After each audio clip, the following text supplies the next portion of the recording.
10 days ago, we celebrated the resurrection of Jesus Christ. This singular event was the evidence of God's power to eradicate sin and death's strangle grip over humanity. The tomb and the grave lost their authority over those who have died. Jesus Christ of Nazareth is alive. He is risen. This video will describe the events that took place found in the description in John 20 concerning the disciples seeing Jesus right after his resurrection. Now let's read verses 24 to 29.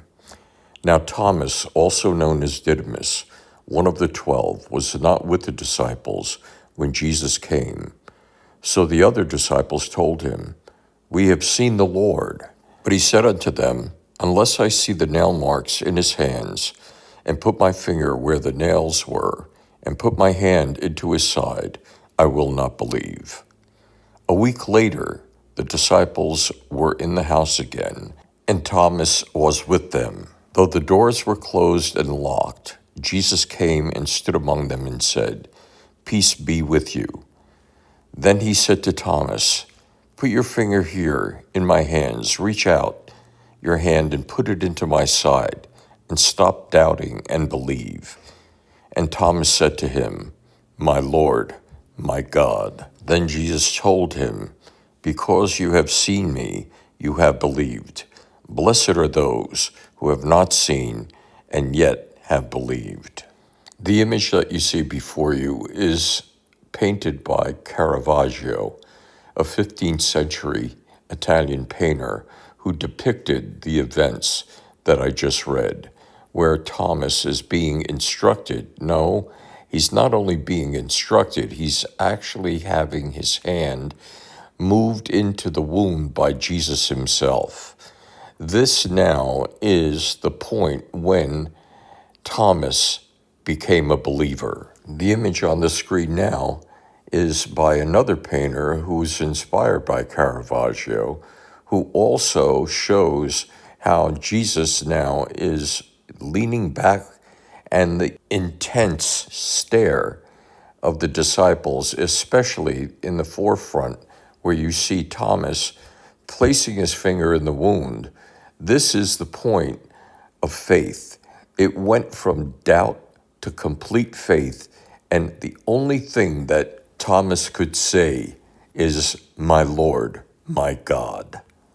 The Apostle Thomas might have been one of two twins in his family, because his name, Thomas Didymus, means twin. We don't hear much about Thomas in the Gospels, and rarely mentioned until just prior to Jesus going to the cross and after his death at Calvary. One thing that I admire about Thomas is that he asked questions when others might have just been wondering about things but were hesitant to ask.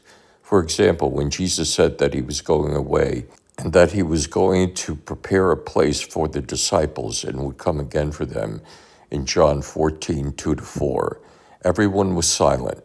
When it seemed that no one else would speak up, Thomas said, "Lord, we do not know where you are going.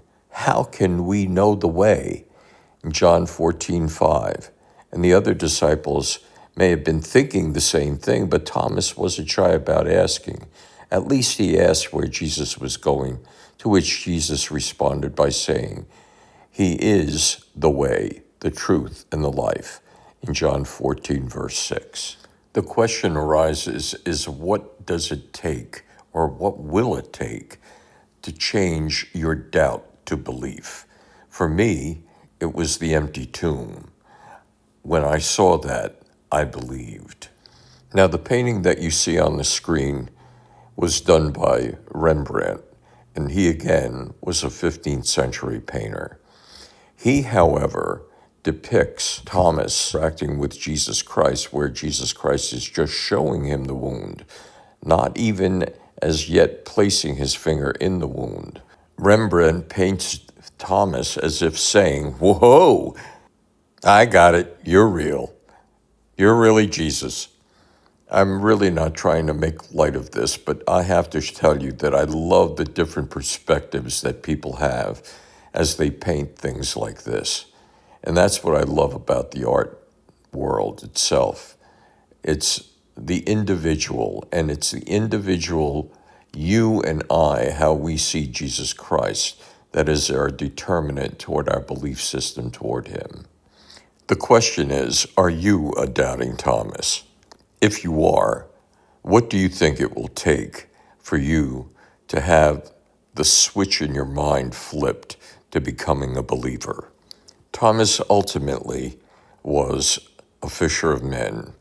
He was a Galilean fisherman who Jesus called personally to becoming a disciple.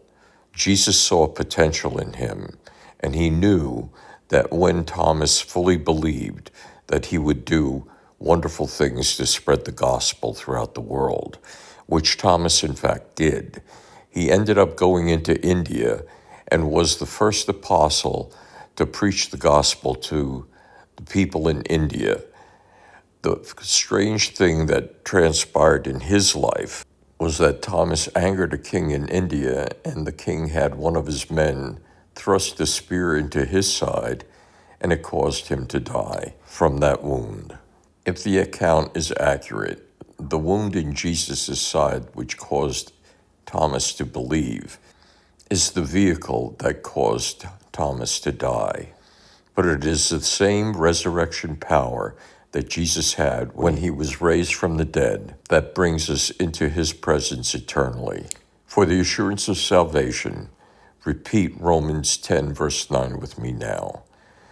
I say with my mouth that Jesus is Lord, and I believe in my heart that God has raised him from the dead. And according to Romans 10, verse 9, I am saved. Remember, on the 15th and 30th of every month, a new video comes out on this channel revealing the love of God through his Son, Jesus Christ of Nazareth, to you personally and to the rest of the world. Kindly like, subscribe, comment, and share this message with everyone. God bless you.